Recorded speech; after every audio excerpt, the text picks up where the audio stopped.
This is Jim Hazley, the host of Columbia County Progress. The podcast you are about to listen to is the first in a series of 3 podcasts about hyperscale data centers. These massive data center developments have been in the news in recent months, so we decided to learn more about them. What we found will likely surprise and concern you.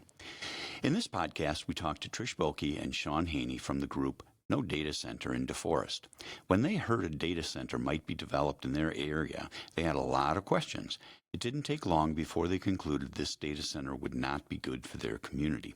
Because they became informed and engaged, they showed that democracy works. Take a listen and learn about their journey. Welcome to Columbia County Progress, a podcast sponsored by the Democratic Party of Columbia County designed to help move Wisconsin forward. In each episode, we interview community members, local leaders, elected officials, and candidates. I'm your host, Jim Hazley. Our goal is to explore the challenges and opportunities shaping life in our county and to spark ideas that build a stronger community for everyone. Thanks for tuning in and helping move Wisconsin forward. I am also fortunate today to have Mark Stover with me as a co-host, and he will be leading the discussion today. Hi, Jim. Good to be here again. Good morning, Mark. And I am fortunate to have both Trish Boehlke and Shawn Haney here today from Deforest. Welcome to the podcast. So glad to have a chance to talk with you both. I want to start with just a little bit of introductions. Tell me a little bit about, or tell our listeners a little bit about yourselves. You're both from the Deforest area. I don't know who wants to start. Trish? Okay. I got nominated. Thank you for having us, first of all. Of course. I live in Deforest. I have lived there for, I think, 5 years. I don't do math very well. Could be 4. I've lost track in my old age. Do you have like a policy background or a technical background at all? What kind of brought you? I have no experience in this arena whatsoever, other than the passion that I've had for activism in various parts of my life, but never to this extent. I love living in where I do, and I want to be a part of it. I got involved with the fluoride situation that you may have heard of. We got Bill Landgraf recalled, and we put a different candidate in, and she's now on the board. That was just a warm-up for this whole situation. I'm a former teacher, and I'm a peer support specialist, so I have a background in mental health, and I'm also a former teacher, so I have my master's in special ed, which a lot of that applies to the populations of who would be affected by the data center, but nothing about the organizing piece. Does that have anything to do with it? Yeah. No, that's good. Just a typical average citizen in Deforest who is interested in what's going on there. Shawn, how about you? A little bit about your background. I spent 24 years in law enforcement and then finished the last 5 years of my career as the Vienna town clerk. Oh, okay. Right there where all this was happening. Yeah. And I've lived in the town of Vienna for the last 38 years in the same house. Okay. Right across the street from where this data center was going to be. About 120 acres of the first phase. Okay. So when it started happening, I was paying close attention because it was about a year ago that I found out something was going on. I just didn't know what. Yeah. Let's dive into that. That's a perfect segue. How did you first find out about what was going on? What was the news source? I came home from my annual ice fishing trip to see utility locator trucks going up and down Patton Road and Hahn Road. Mm-hmm. And they were out-of-state utility trucks. Oh. It's not like the normal USIC that comes out and marks your phone lines, cable lines. So I contacted Kathy at the town hall, the town clerk, and asked her what was going on, and she didn't know.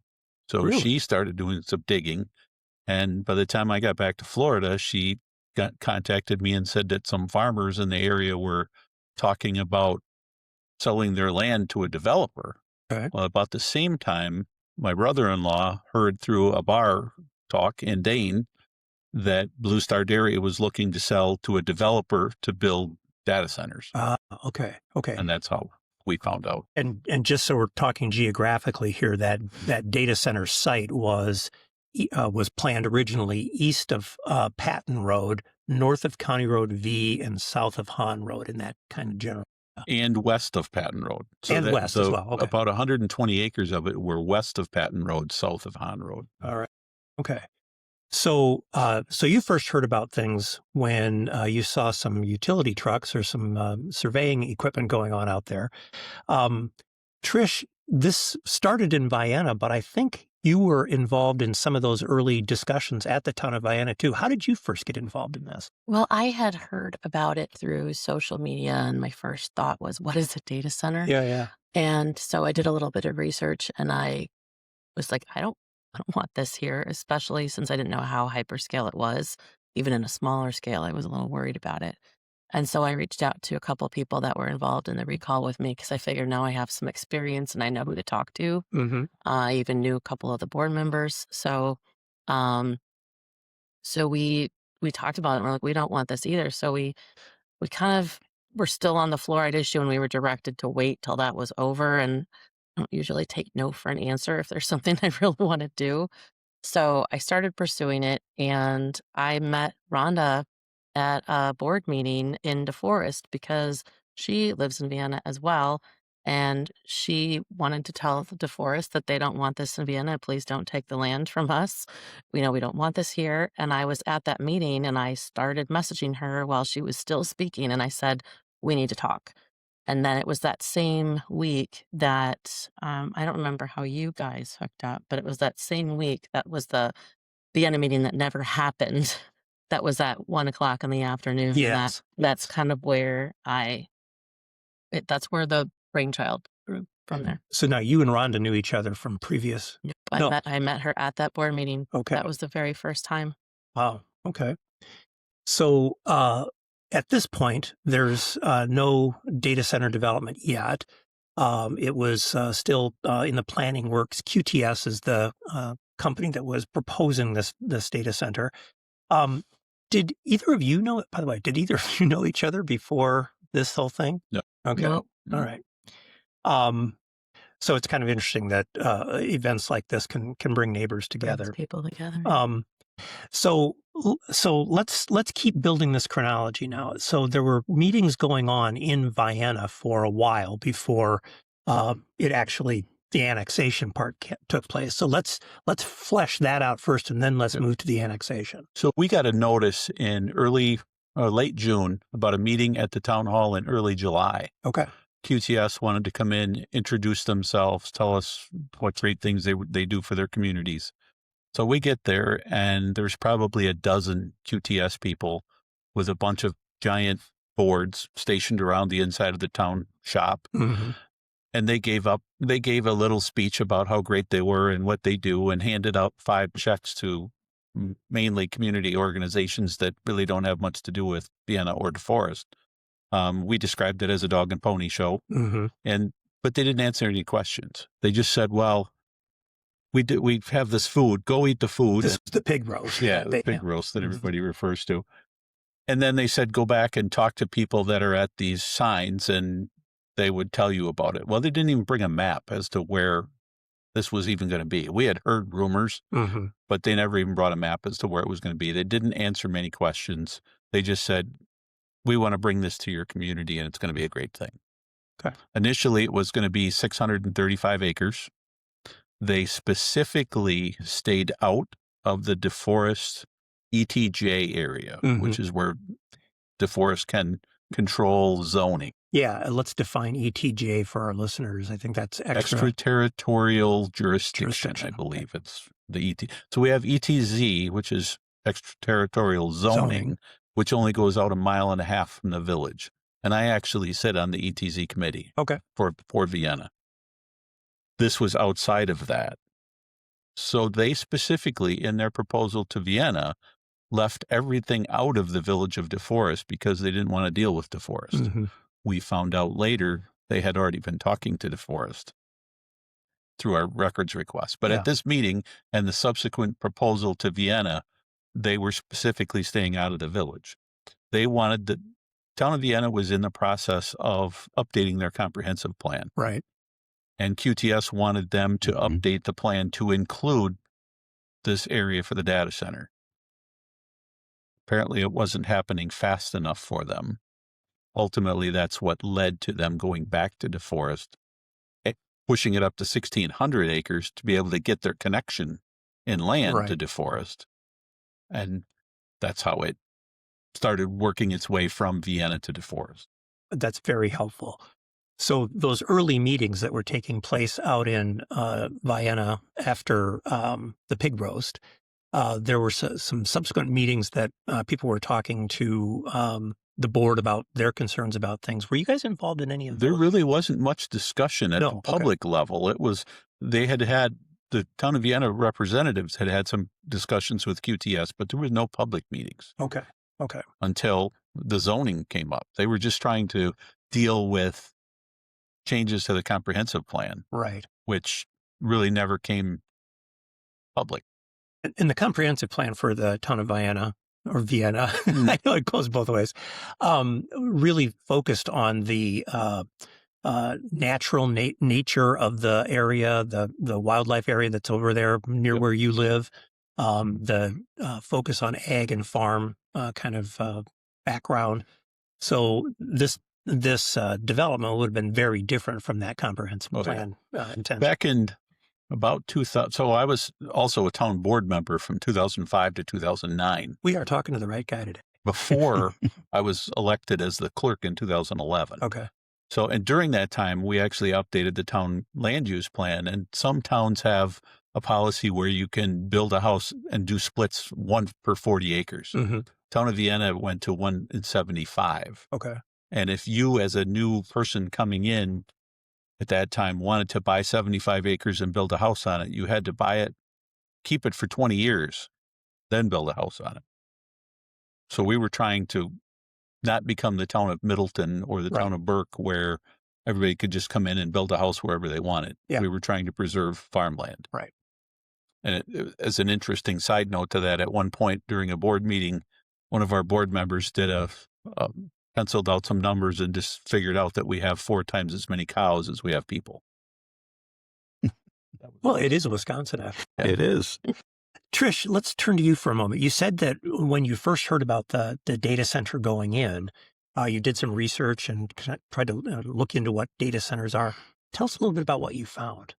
I found enough. This was back in August, September last year. Yeah. I found enough to help me realize that it was, not great for the environment, that there was a low hum that was happening. The construction was a lot. I was concerned about what was going into the air, where they were doing with the water. I didn't really know exactly how that would affect our electrical bills till later. I was concerned about the wildlife. Those were the first things that got me involved, were with the environment components. So I have always been a very strong environmentalist, so that's how I got involved to begin with. And so we have the town of Vienna. I'll try to go both ways here. Being pressured by QTS. I think at one point there was a payment that was being suggested, or that QTS was going to make to the town of Vienna. Yeah, can we talk a little bit more about that? The first one was just under $20 million spread out over 15 years. Yeah. And what they wanted was, they wanted the town of Vienna to support them with their annexation, and in exchange they would get these payments. There was some of it, I think $2 million up front, and then so much per year up until year 15, and then it was going to stop. Yeah. And when I first got a copy of it, I looked at it, and there's so many holes in it. It looked like Swiss cheese. It looked like a high schooler wrote it. Oh, okay. There were no provisions in there if the company were to be sold. And we had a similar agreement with a manure digester was built outside of Wanakee. We actually made sure that we had steps in there that if the company ever sold it, we would still continue to get the payments, because why would you agree to this if it's not, there's nothing in there to cover any of that. Right. The town board met and voted it down. And just for scale, the town's annual budget is somewhere around $1 million, I think. Yeah, about 1.2. Okay. So this is essentially 20 years worth of budget that QTS was offering for the town's cooperation. Yep. All right. So things start to move along towards the annexation. Now, at this point, I know there was a Facebook group that was started. Yep.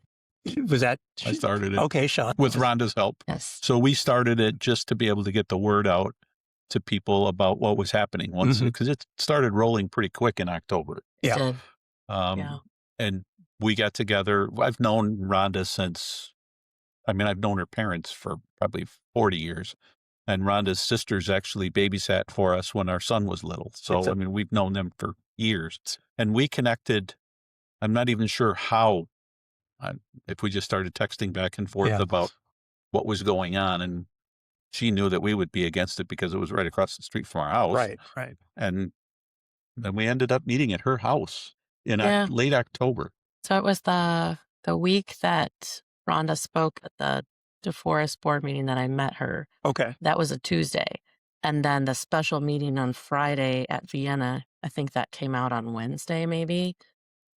She was out of town on Friday, but the three of us, Delia and Eva and I, came out and met, hoping to go to this meeting and find out more information, which is why we were there, because so much of this, we just didn't know anything. And we were there to, find out. And then the meeting was canceled.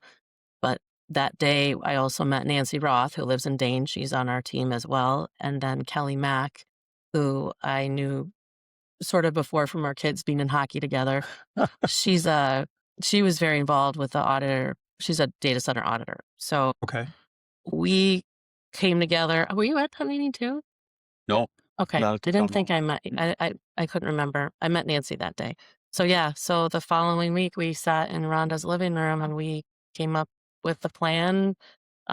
We had a few admins on the site and we just started sharing it with everybody that we knew, and it grew astronomically with time. It was crazy. We're up to 4,100 members, I think, on the page.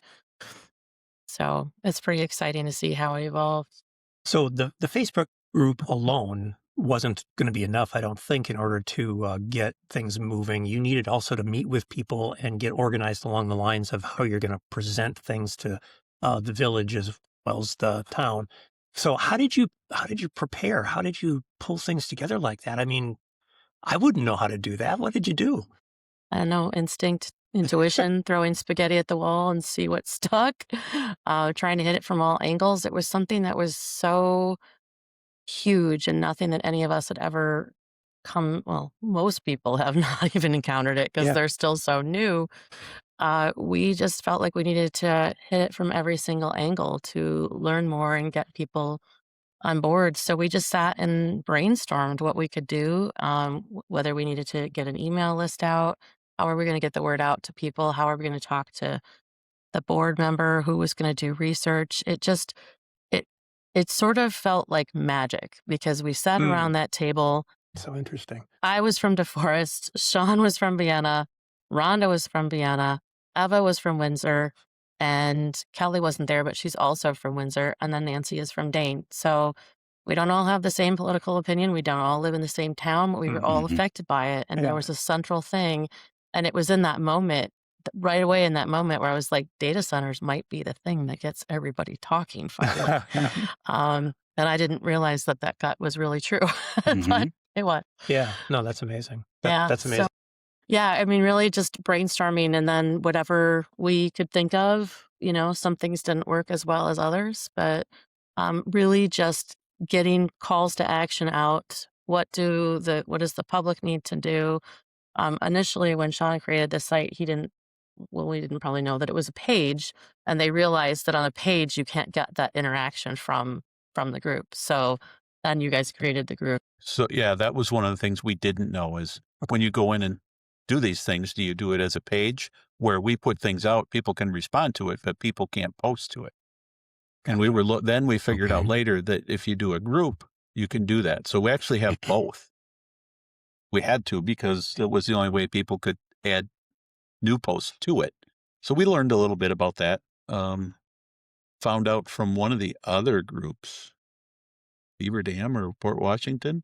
One of them was, that's how we figured out that we needed to do it as a group rather than a page. And we learned a lot, and it was kind of flying by the seat of your pants for a while just to really get it was. going.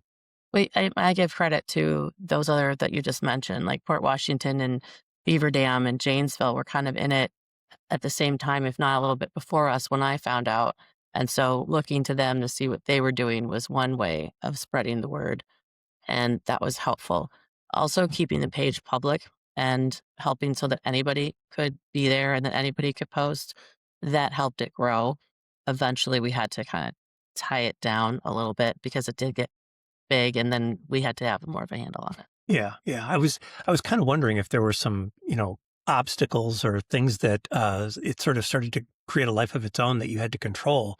Yeah. Were you running into any problems with other outside groups or any other issues? We had some landowners that were on there that we removed because they were some of the comments that they were making. And at one point I put a post out that, look, if you want to have a pro data center group, go create your own. Don't come to our page and argue about what we're doing. I think one of the problems that we kind of already hit on is that having so many people in that group and having anything be posted without being approved first and not having enough moderators or admins, there started to be chatter like the knives and forks and everything were coming out after, the pitchforks, the torches, they were all coming out after the board members as they were, hearing more. And so I think having more administrators up front, having more moderators paying attention to what that is so that we could have a handle on that. I mean, we were building this plane as we were flying it, and we were all busy. I was fortunate to have empty nesters. Some of us have young kids at home. I don't have a spouse, and I'm working very part-time at the moment. I had taken a sabbatical of sorts to work on myself, and I ended up using that time to work on this. So I was fortunate for that. Had a single focus. But we were so busy doing so much that it was hard to monitor that. And so I think that was a big piece that, there were some people who were, recall everyone. And, it got a little out of hand with that kind of thing. We had to tone down some of the bashing of the board members because it was getting out of hand. And at some point we changed it so that posts have to be approved. And we left it that way now. Yeah. So there's a lot of people that just spend a lot of time online. And they want to share everything. Yeah. And lots of things would get shared. The same thing would get shared. And so without monitoring that, then other things that were important would get buried, especially when we would do a call to action and try to get information out to people. Yeah, let's talk about the calls to action too, because it's one thing to have a Facebook group and figure out how to moderate it and have people discussing things. It's an entirely different thing to get people to actually go to the board meetings and to get policy changed. You had some great experience and some great outcomes with getting people to come to the board meetings. How did those things get coordinated? Just send out the call to action and hope people would show up, or was there more? Kind of. I took responsibility for that. I just took it on myself. I know if it's the easiest to do, it's going to happen more easily. If I have all the information in front of me, it's going to happen more easily. So I just applied that to everyone else. And I thought if I can give them the links that they need, if I can give them the dates they need, if I can give them the format that they need to make everything easier for them to just get it done, that was one thing I focused on. And so every single time, and I knew it would get buried too if it wasn't all in the same place. So I tried to just put everything that they could possibly do in one. And some of them got a little long. I'm not really known for being short-winded. So some people probably were like scrolling through, but I would say that. I'd say you could scroll through this and try and use, headings and bullet points and everything to make it as easy as possible to do that. And just encouraging people to share, using hashtags, inviting people. Again, just making it as easy as possible for them to do it. It sounds like your educator background kind of came out there a little bit. Yeah, a little bit. I think you're right. I think another thing that worked really well was that we stayed on top of a meeting, because I knew that if we didn't stay on top of that we would start to lose what our focus was, or things wouldn't be done, or we would talk about these great things and then we forget to execute. Yes. So having these meetings every week, my house ended up being the central location. So every week we would meet, and every week our meetings would be 2 to 3 hours long. Yeah. See, that's the thing I think that is really critical, because you can get people called to action on Facebook. And there's lots of people, Shawn, as you said, that just sort of troll around out on Facebook. But actually getting them to come to a board meeting and knowing what to do requires those kind of face-to-face meetings too. Yeah, and our meetings that we had were just our leadership team. We didn't have a community meeting until longer, or like further out. Yep. Because again, we were just running so fast. We wanted to. We had lots of things on our priority list. I think maybe having a community meeting earlier would have been really helpful. To be honest, that would have been maybe something we would have done. Because the one we had was right after we found out that they were going away, and so it was more of a celebration, which was fun. But I think just continuing to encourage people to give them the tools again, because you don't know what you don't know, and you don't know how to make change if you don't experience it, or you don't have anybody to help you understand that. Yeah. And so encouraging them to come and just repeating that same message. If you want to get your message across, you need to show up. Yep. And giving them opportunities to speak for somebody, because some people weren't very comfortable speaking. And so giving them opportunities to say, hey, somebody can read this for you. You can write it and they can read it on your behalf. Letting people know that was really helpful. Or people that said they want to speak, they don't really know what to say, and giving them the tools to be able to do that and matching those people up. That really helped. And I think at the very first meeting, there were a lot of people there, however we got them there. And the board members seemed to think, well, we've got everybody, people from both sides.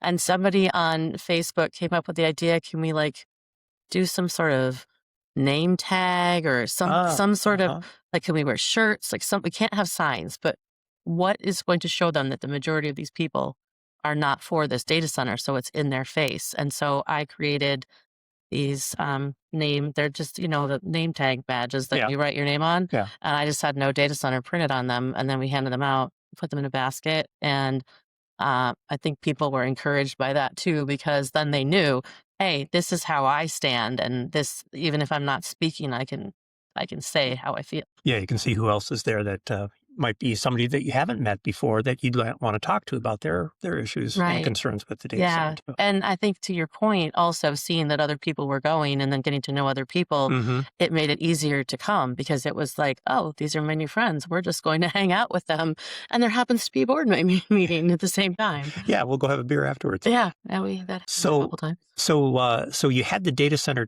name tags. You also did a campaign with no data center in Deforest signs too. Yes, thank you for bringing that up. Was that Rhonda's idea? That started early. I think at that first initial meeting, she had already ordered them. Yes, because I think I picked mine up that day. They were there. Yes, I did first too. Day. Yeah, so she had actually started it. She and I talked about it. She fronted the money for the first batch. I threw some in as well for the bigger ones. And then after that, we asked for contributions to help pay for the sign costs. Yep. And I think she did 4 orders. Yeah, she did 4 orders. I think we had finally ran out. Yep. And it was 100 in each order, I believe. Okay, I was just going to say, how many signs are there? I was floating about up. And then there were some big banners, and those are probably 5 feet long. I think there have to be 12 square feet is the biggest they can be, at least in Deforest. I don't know if that was true in me. So they might have been 2x5s to keep them under that. Yeah. 2x6. Yeah. Something. I have a couple of them yet that I got back from somebody that just to store them. Yeah. So when you heard that QTS was going to pull back and that they were going to not pursue the annexation anymore, how did that news come through to everybody? I mean, how did you first hear about it? I know it was good news, but planning and zoning meeting. Yeah, it was at a planning and zoning meeting. Were you still in Florida? I was in a state of shock. We all were, I think. Yeah. I was practicing my speech because I had spoken to Alex, who was in charge of community development, earlier that day. And City of DeForest employee. Yes. So he's a staff member. So he's one of the people who brings the new business into town and works through that whole process.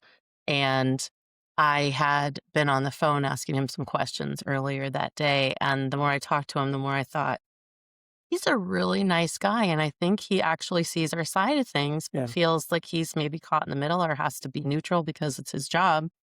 And so I was busy softening my speech up before I spoke and to reflect that conversation. And so I think there was an announcement. English is Bill's second language. So sometimes he's our president. What is he? He's our village administrator. Okay. I always forget his title. Bill is our village Chang. administrator. Yep, Bill Chang. And so sometimes he's hard to understand because English isn't, I don't believe, his first language, and he's very soft-spoken. So he has a little bit of an accent. And I think he might have said something and nobody caught it, like at the beginning of the meeting. Isn't that interesting? And then one of the other people, Dan was up speaking, and Dan Jansen, you might have heard that he did a couple speeches that dropped the bombs, that we had information that we didn't have before. And so with emails and open records requests and everything. So Dan and Shawn worked together on that. And that was really cool to see him do that. But he asked when he was going up to speak at that planning and zoning meeting, like, can you repeat what you said earlier? And I still think people didn't hear it. I had to leave earlier because I brought a young gentleman with special needs with me, and I needed to give him a ride home, and I didn't think I was going to miss anything. So I just told Winona, another person on our team, Winona Storms, like, can you just come by afterwards and fill me in on what happened? And so I think she was at my house until after 11 o'clock, and we were just calling everybody. So we did get word about then. So it was sort of this, like, there wasn't a big expression about it. There wasn't a big to-do about it. And I know Nancy Roth was kind of disappointed that it happened that way, because she said hardly anybody was left at the meeting. There was hardly anybody there to begin with. This would have been like a great announcement to make when a lot of us were there. Yeah. But that still didn't change the outcome. And so, there was a lot of celebrating. But I think all of us could breathe a little bit easier the next day. A lot of this happened, when you think about it now, relatively quickly in terms of people's lives. At this point, what's next for you guys? I know Winona's been involved in some additional things. Yep. I think, Trish, you have been too. Yep, we kind of work it. What's happening now for the folks that have been involved in the No Data Center in DeForest group? What are folks working on now? Seems like several things. Yeah. We're like, wait, where did all that extra time we were supposed to have go?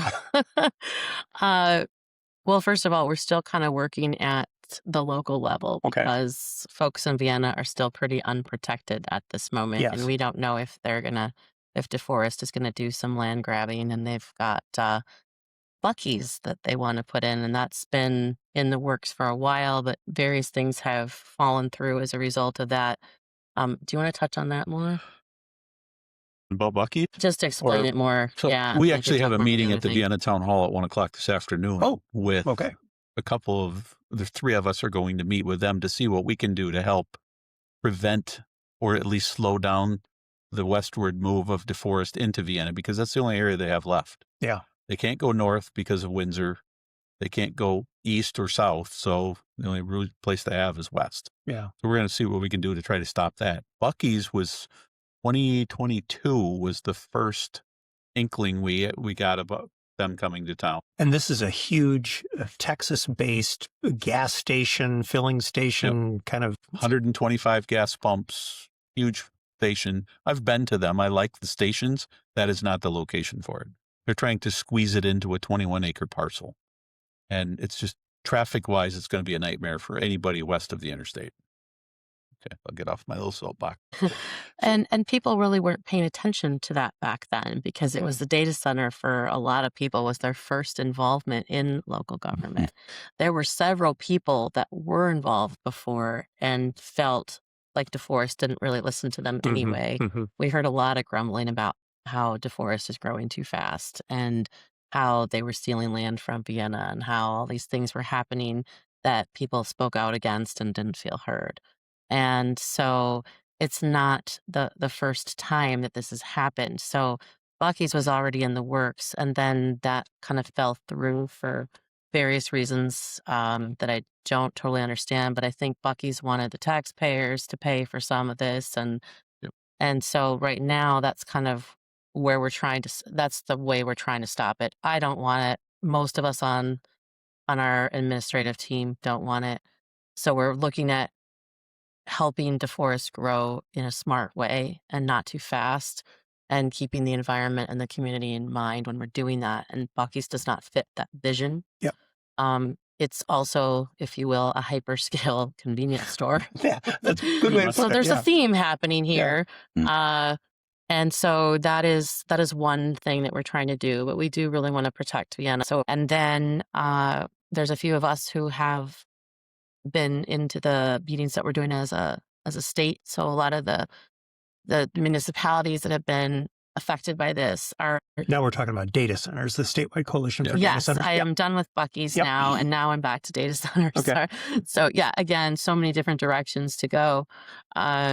So trying to get together and come up with a common database so that communities that are facing this know what to do and maybe can get ahead of it, because most of us don't want it in Wisconsin. I mean, yes, this was our backyard, so that we needed to take care of first, but that doesn't mean that we want them anywhere else in our state. And so we're looking at working together with that team. There's also a Dane County group that's been put together that we'd like to be a part of as well. From the Dane County Board, right? Yep. They are putting together a team. They have put together a task force that we'd like to be a part of, or at least present to them our story to help them see, the downsides to all of this and how it affected us. So that's what we've been working on. So it sounds like, just to go back to Bucky's for just a second, it sounds like there's a group that you've kind of spawned that's taking the lead on dealing with Bucky's, or is that you guys as well? It's still us. Okay. We're just trying to figure out how to move forward from here, and how do we not just stop everything that we're doing. We made some great progress. We learned that we loved being involved in the community. The best thing about all of this is that we got to meet so many people in our community that were like-minded, that feel the same way. And so now we are more invested in our community than ever. That's beautiful. So it's still focused on the mission of keeping Deforest growing at a smart pace, keeping in mind the community and the environment. So we do have a mission. So you've talked about this, I think, a little bit here, but I was curious. Is Deforest going to, how has this changed Deforest as a whole? I don't think it's changed yet. No, yeah. Well, it depends. Here's the board, here's the staff, here's the community. Yeah. There's still a little bit of gap. Okay. And I think one thing that maybe has changed is that the trustees have a better idea of how to do their jobs. I don't really think they get trained to do it. A lot of them don't seem to understand how to do it. Did you get trained in Vienna when you did it? No. I know you've been involved a little bit with Port Washington. Yep. Do you want to talk anything about what's going on there? Really the one thing we did was we just went to try and support them and try and get some more signatures to recall their mayor, which unfortunately did not happen. I think the weather was really against them. There were people who were afraid of retaliation, and I can understand that because we had a similar experience when I worked on the recall of Bill Landgraf and Deforest. People didn't want to sign because that's public information. So it really was to support them. And we're doing the same thing with Cassville this weekend. A bunch of us are going down to Potosi. They're doing a community meeting down there. And Grant County. Yeah. So some of us are going to speak, and some of us are just going to be there to answer questions and be there to support them. There's another group up in Menominee that we're trying to support as well. Going to the Capitol and speaking is one other thing. Yeah, no. We just talked about how, a local municipal leader doesn't necessarily get a lot of training in how to do their job, and you're on your own to organize Facebook groups and things like that to get things done locally. What could the state be doing from your perspectives in terms of the data center development in the state that could support or help give you some backup locally? They need to develop some guidelines. Okay. As number one, where they can be located, how much power they can use and where it comes from, how much water they can use and where it comes from. I had somebody from QTS tell me that we were talking about the water and sewer. Yeah. Because at the very beginning, when it was talked about at the pig roast, I went up to one of the people from QTS and I said, my biggest fear with this whole thing is that you're going to annex this into Deforest because of water and sewer. Mm-hmm. You know, you guys could, years ago, ABS, American Breeders, built their own water tower. Mm-hmm. They had their own water system. I said, you guys could do that here and it could stay in the town of Vienna. This is back before we knew a lot more about it. Mm-hmm. And they didn't want to be involved in that because they didn't think that the town of Vienna could run it. And the town of Vienna can't build a water system unless you have 200 new customers. So the PSC doesn't allow that. So when it started, they were talking about annexing it in, and I could see where this was going ahead of time, and I knew it wasn't going to be good. But the state needs to come up with some guidelines as to where this power is going to come from. In this case, they said the first phase was going to be 635 acres and use 1,600 megawatts of power. So the state could provide some basic regulatory framework for data centers. Is there anything else that we've missed in this conversation that you wanted to talk about with respect to the experience organizing in Deforest, Vienna, or with your experience, seeing citizen action, come into play here? Is there anything else that we've missed? One thing I don't think we've talked about is how they were touting that this was going to be such a great thing for property tax relief. Yes, okay. Mm-hmm. It was going to be, and I compared the numbers to Epic, very similar to Epic, $1.2 billion in assessed value, and they were going to pay roughly $21 million in property taxes. Well, it's very similar numbers to Epic. I just went on Access Day and picked one house in the middle of Verona and looked at their tax bills for the last 20 years as Epic was being built. The taxes never went down. They continued to go up. They may have had some bumps where they didn't go up as much, but for them to come in and tell us that we're going to reduce your property taxes by $400, never going to happen. Government does not reduce the mill rate. They can't. With Wisconsin's tax levy laws and net new construction, they would be foolish to try to do it because if they did, they would never get it back. Yeah. And when you add that much to your assessed value, that affects your percentages in following years for net new construction. So if you look at Dane County as a whole, the city of Madison, with their huge amounts of assessed value, they have to keep growing that much more to keep their percentage up to increase the following year. And Prescott, he's got that down. Yeah. He knows it way better than I do. But we're on the same page there. We know it's never going to happen. Yeah. This is Prescott. They'll find a way to spend the money. Yeah, this is Prescott Bulge. Yeah. Yes. So I think I'm hearing what you're saying is that the property tax relief is sort of a puff of mist because even with the additional valuation on the property that they would have built, the costs of they're going to have extra expenses. Yeah. They're going to add they're going to add miles of road to their road they have to maintain. And they're saying, well, the developer's going to pay for all that. Well, they may pay for that at the very beginning, adding the curb, the water, the sewer. They're going to move but after that every time. Yeah. And every they're going to have to continue to maintain it. Right. And the developer's not going to pay for the maintenance. Right.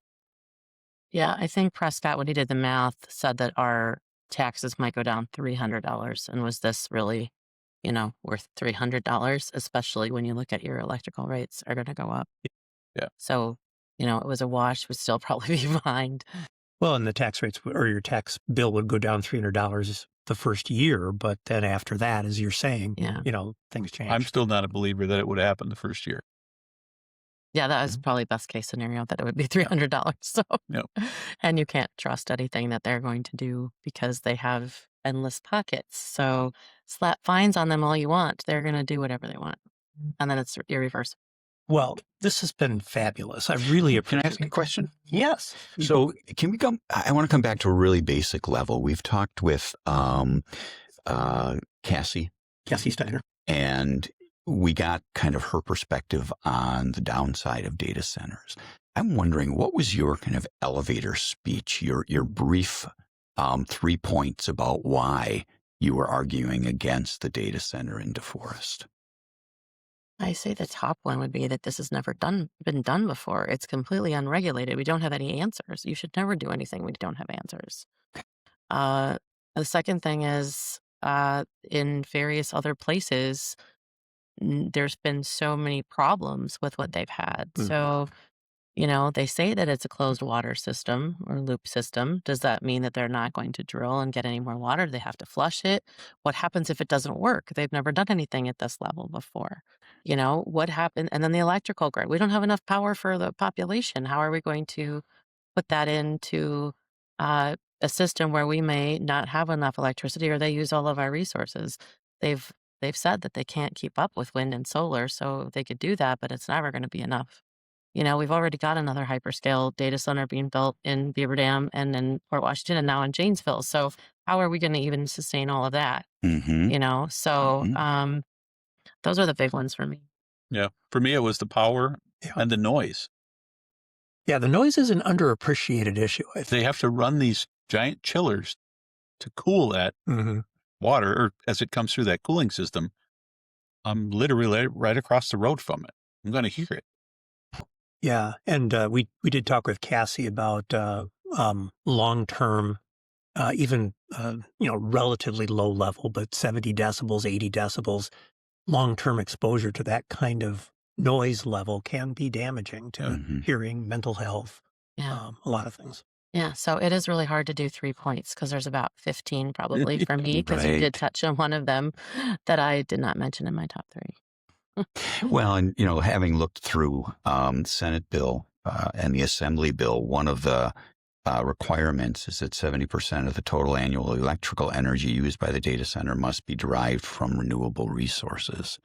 And you've summarized the fact that you can't build it fast enough in order for a data center to actually meet that 70% criterion. Yeah. And then what if the AI bubble bursts, and then you're stuck with all of these things, and you can't get the land back, and now you've got an eyesore, and then you also have to be stuck with the electric bill because Alliance already built it in. And so until that loan matures, we're paying for that. Right. And that's just too much when they can afford to do it themselves. Yeah. We focused a lot on our guests today. As we should. But you're so passionate about this, Mark. I'm wondering where your passion comes from. Well, so I have a background in energy. I worked for a while for a company that was providing continuous improvement services to National Grid out in the upstate New York area. And so I've got some knowledge about how you build substations and how power generation works and where the fragility on the grid really is. A story that somebody told me was if you brought somebody back from 1890 and showed them our power system, they'd say, "Yep, looks pretty much like what I'm used to seeing." So this kind of hyperscale pressure on that system just doesn't seem technically feasible to me. Although, of course, they've done it out in Virginia, but at an enormous cost to the power grid out there. My understanding going into this was that Alliant had already been told, as well as MG&E and WV Energy's WEC, had all been told that they weren't generating enough power already for the mid-state interoperability service. And so they were going to need to bring like the Columbia plant back online, or not postpone its decommissioning, a fossil fuel burning facility. Right. And so that kind of pressure on the infrastructure that we have already I just didn't see this working out as a, you know, in the short run, data centers need to be built very fast because the customer base for data centers wants that AI training now. They want to sell it right now. It takes a little bit of time to build a building. It takes a little bit of time to build a power plant. And so that's one of the reasons why they want to rush this in. And I also thought, not only is this going to be bad for the power grid, but it's going to really put a strain on people's lives. And that's one of the reasons why I'm so thrilled, actually, to be able to talk to some of the folks from Deforest, because it's really a David Goliath kind of thing here. And David won. We applaud you for that. So, just kind of some of the things that I've been thinking about that were really important points in what you talked about is that, of course, involvement. Involvement is something that we preach to everybody in all of the work that we do as volunteers here. But you also brought up the point of people's concerns about how others in the community are going to respond to them. And that's a very real fear that we need to address in order to get as many people involved as possible. But you also kind of offset that with really recognizing that you need to protect the people who are making decisions on a day in and day out basis to keep them from being demonized. While we may not like the decisions that they're making, they are still our friends, our neighbors, our community. And I think that was a really important point, your experience with Facebook. And the biggest thing for me is thinking about the collaboration, the group that you developed, is that, like you started out by saying, different viewpoints on different topics, but on this one, you were able to come together and to really become a force in making change within the community and really changing the direction of a huge, what is the word? A huge change within the community. You were able to impact that and make it go a direction that is more favorable to the citizens and residents of that community. I think empowering them was really the thing that we needed to do, because there was a lot of people saying, what's the point? What's the point? What's the point? And I think alluding to what we did with the recall election, saying, well, we did win that. It is possible. A small group of people can make a difference. And what do we have to lose? Everything, So get out there and do what you can, and empowering them to say, yes, we can do something. And that was a huge thing we were able to accomplish, I think. Well, we don't know how it started too, but there was a group of people that just kept going around saying, this is already a done deal. Just, you guys are wasting your time and this is going to happen. I had not heard. We don't know if that's the landowners. Yeah, we don't know. We don't know where it started or how it started, but it was out there that, oh no, this is already a done deal and it's going to happen and you guys are wasting your time. Yes, we heard that. We continued to hear that while we were also hearing it's very early on in the process. We've got plenty of time. So there were both ways of squashing our involvement. Yeah. And didn't make any sense. And yet you persevered, we did, as they say. Well, but we also can't give up. I mean, one of the comments that was made is now is not the right time for them to build in Vienna. Okay. We always got to keep our eyes looking out to see, would they ever bring it back? Yeah. We don't know. I think it would be tough, but. And I think that's a really important point, because it would be so easy just to go back to, there's only 24 hours in a day and, doing the things that I like to do in the past. And I think that's one of the things that's hard for citizens to do, is to stay up to speed on what is going on. Are you guys doing anything with respect to that to help the citizens of Deforest keep up? One thing that I am working on right now is coming up with the Sign Up Genius situation. I think we're going to actually not use that platform, but the whole way of being able to sign up maybe in a Google spreadsheet is to lay out the dates of the meetings and Okay. just get a couple people to sign up for each one. So we Do don't it. all have to be. So we have a representative that's paying attention to what's going on. So we're Yeah. doing that not only in Deforest, but we're trying to do that in Vienna and Arlington and Lodi and all these other We're surrounding doing it towns. too.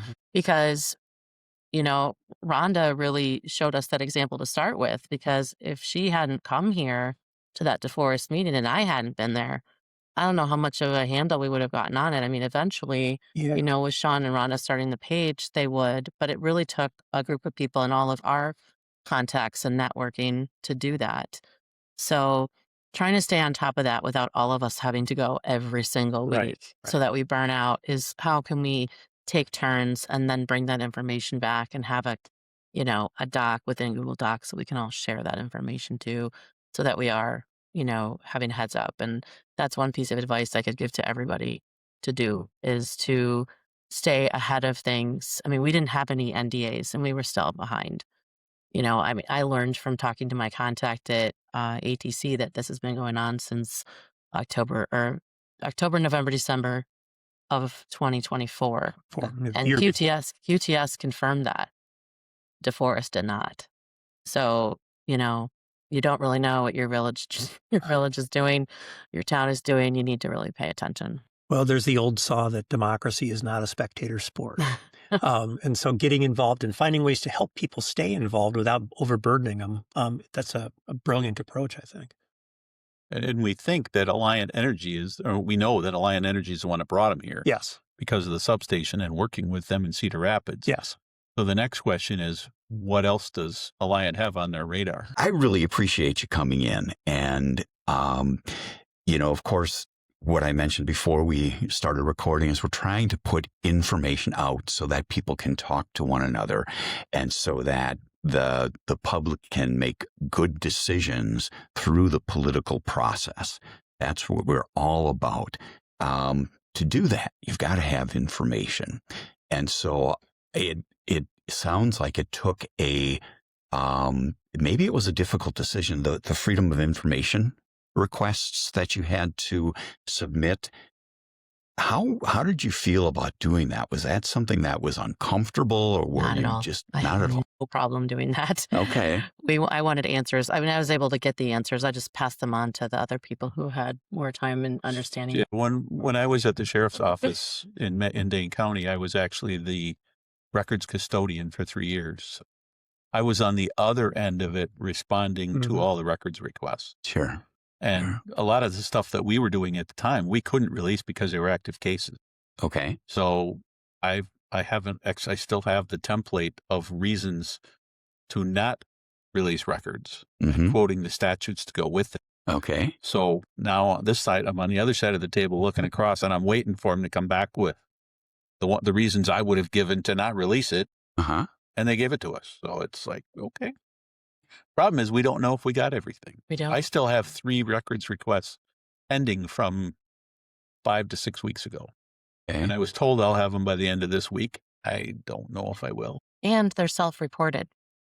So we're missing things because they don't just take them off the server. That would, of course, cost money, which would be nice to know up front that that's an option, and that because I assumed that's what they were getting them from. Right. But they were all self-reported. And so, for other communities to know that as well would be something I would also advise, because. Tell me what that means. So, do you want to explain this? So if we ask for a village board member's emails, or the village clerk or the village administrator or the village president, the clerk goes to them and says, I need your records from here to there. And as the village administrator now, I have to give them to the clerk to send them out. Okay. So you're at the mercy. I mean, are they giving you everything? We don't know. Where at the county level, that request comes in, I give it to our IT department, say, this is what they're asking for. You guys give us what we need. I don't go back to the captain, lieutenant, whoever, and ask for. I talked to Bill Chang about it, and I kept asking how that was done. And then he told me, I was like, wait, so they're not from the server? Well, you'd have to pay for that.